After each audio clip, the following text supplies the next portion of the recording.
વિસાવદર પેટા ચૂંટણીમાં 2 બૂથ પર રીવોટિંગ, માલીડા અને નવા વાઘણિયા ગામમાં મતદાન શરૂ। મતદાન બૂથ પર ચુસ્ત પોલીસ બંદોબસ્ત વચ્ચે મતદાન થયું। બૂથ કેપ્ચરિંગની ફરિયાદ બાદ રીવોટિંગનો નિર્ણય કરાયો છે। આમ આદમી પાર્ટીના ઉમેદવાર ગોપાલ ઇટાલિયાએ ફરિયાદ કરી હતી। વિસાવદર અને કડી વિધાનસભાની પેટા ચૂંટણીનું પરિણામ 23મી જૂને જાહેર કરાશે।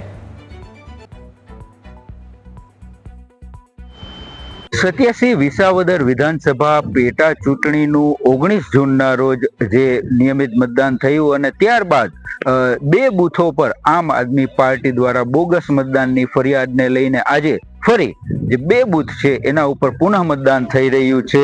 86 માલીડા બૂથ પર પુનઃ મતદાન શરૂ થયું છે અને 111 જે નાના વાઘણિયા છે, નવા વાઘણિયા, ત્યાં ફરીથી જે છે પુનઃ મતદાનની પ્રક્રિયા હાથ ધરવામાં આવી છે। ચુસ્ત પોલીસ બંદોબસ્ત છે એ ગોઠવવામાં આવ્યો છે। સુરક્ષા વ્યવસ્થા જે ફોર્સ છે એ લગાડવામાં આવી છે અને ચુસ્ત પોલીસ બંદોબસ્ત વચ્ચે સવારે 7 વાગ્યાથી સાંજના 6 વાગ્યા સુધી જે મતદાન છે એ થશે।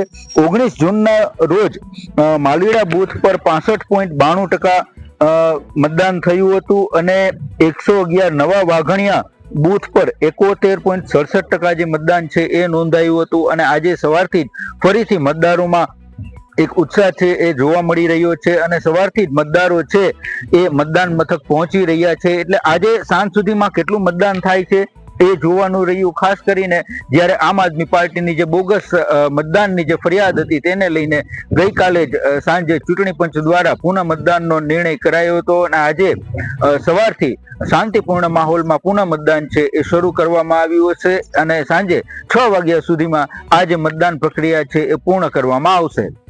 સાગર ઠાકર, ન્યૂઝ કેપિટલ, માલીડા।